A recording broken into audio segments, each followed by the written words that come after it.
శ్రావణ మాసంలో ఖచ్చితంగా ఆడవాళ్ళు మహిళలు ప్రత్యేక పూజలు చేస్తూ ఉంటారు. అలాగే ఈ శ్రావణ మాసంలో ఖచ్చితంగా కొన్ని ఆలయాలని సందర్శించాలి. హైదరాబాద్లో ఉన్న ఆలయాల్లో ఇప్పుడు చెప్పబోతున్న బిర్లా మందిర్ కూడా తప్పకుండా మీరు దర్శించాలి.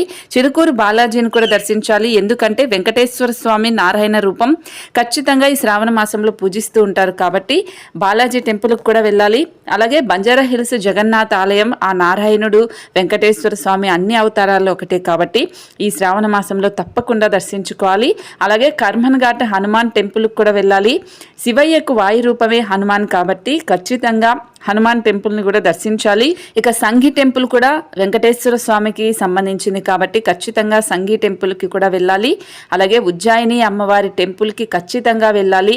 ఆ అమ్మవారి ప్రతిరూపం చూస్తేనే మనందరికీ ఒక అద్భుతమైన శక్తి వస్తుంది. కాబట్టి శ్రావణ మాసంలో అమ్మవారిని దర్శించుకుంటే అంత శక్తివంతమైన జీవితం వస్తుంది అని ప్రజలు నమ్ముతూ ఉంటారు. అలాగే శ్రీ అష్టలక్ష్మి ఆలయాన్ని కూడా మనం దర్శించుకోవాలి. అష్టలక్ష్ముల ఆశీర్వాదం ఈ శ్రావణ మాసంలో మహాలక్ష్ముల అందరూ కూడా ఈ మహాలక్ష్మికి పూజిస్తారు కాబట్టి అష్టలక్ష్మి ఆలయానికి కూడా ఖచ్చితంగా వెళ్ళాలి. ఇక భాగ్యలక్ష్మి, బల్కంపేట ఎల్లమ్మ ఈ ఆలయాలని కూడా ఖచ్చితంగా దర్శించుకోవాలి.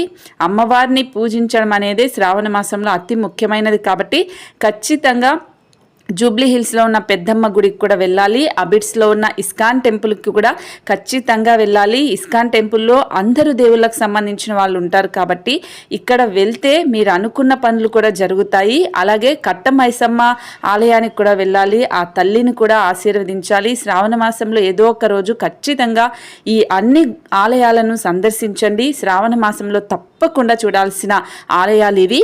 సో ఇక్కడికి ఎలా వెళ్ళాలి ఏంటి అనేది నేను మొత్తం ఫుల్ వీడియో కూడా పెడతాను. ఇప్పుడైతే ఈ ఆలయాలు తెలిసిన వాళ్ళు ఈ ఆలయాలను అయితే సందర్శించండి.